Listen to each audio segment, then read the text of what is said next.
The Exodus, it's a story known around the world, a story of incredible miracles and a daring escape from slavery. This is the story of the Hebrews led by Moses and their journey out of Egypt to a promised land. This journey, filled with both danger and divine intervention, is a cornerstone of faith. It's a story that has captivated historians, archaeologists, and believers for centuries. But what if there was tangible evidence that could bring this ancient tale to life?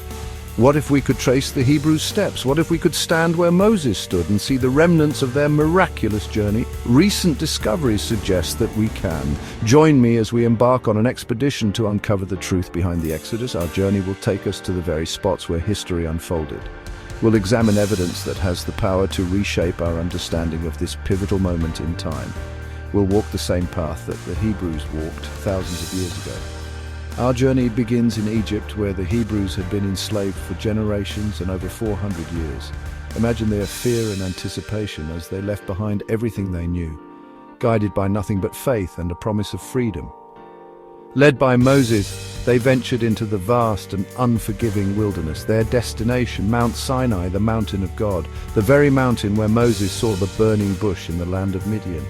This is where Moses would receive the 10 Commandments. It's a journey fraught with peril and uncertainty, but also one marked by divine protection and breathtaking miracles. Get ready, because the evidence we're about to uncover is truly remarkable.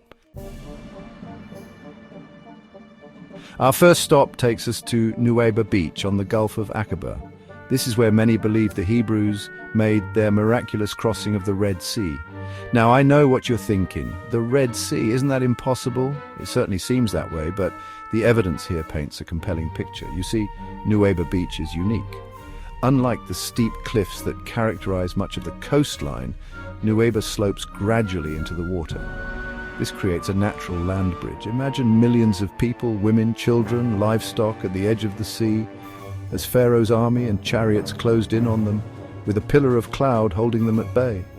As the Lord went before them by day in a pillar of cloud to lead the way with natural shade from the hot sun, and by night in a pillar of fire to give them light.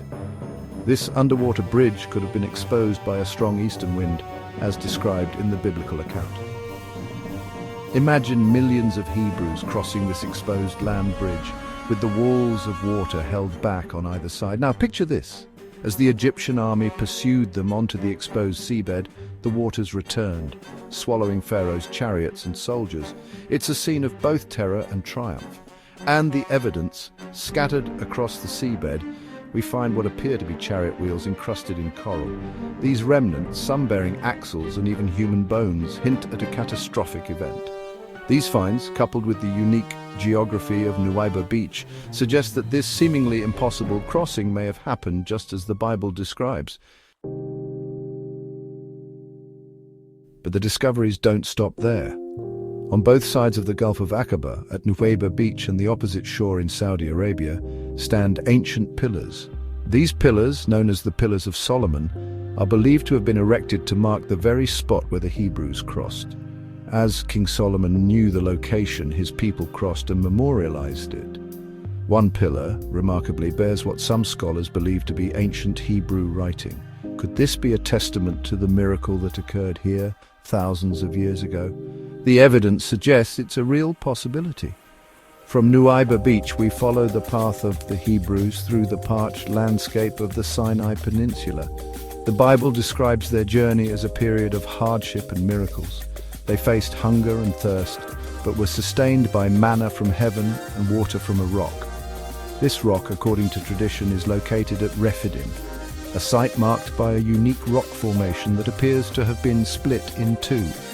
Actual watermarks etched into the rock are clearly visible, further indicating this event. Could this be the very spot where Moses struck the rock, bringing forth life-giving water for his people? Our journey culminates at the base of Jabal al-Lawz in present-day Saudi Arabia. This imposing mountain with its blackened peak is believed by many to be the true Mount Sinai. The Bible describes Mount Sinai as being engulfed in flames as God descended upon it. It's an image that sends chills down your spine. And when you see the blackened peak of Jabal al-Lawz, it's hard not to make the connection. At the foot of this awe-inspiring mountain, we find evidence of a vast encampment. This is where the Hebrews are believed to have camped for a year while Moses received the Ten Commandments. Scattered across this campsite are remnants of ancient life pottery shards, grinding stones, and even what appear to be altars. These artifacts, silent witnesses to history, provide tangible evidence of a large population residing here in the distant past. And then there's Elijah's cave, a natural shelter high up on the mountainside where the prophet Elijah is said to have sought refuge. Inside the cave, we find ancient inscriptions and markings, further evidence of its historical significance.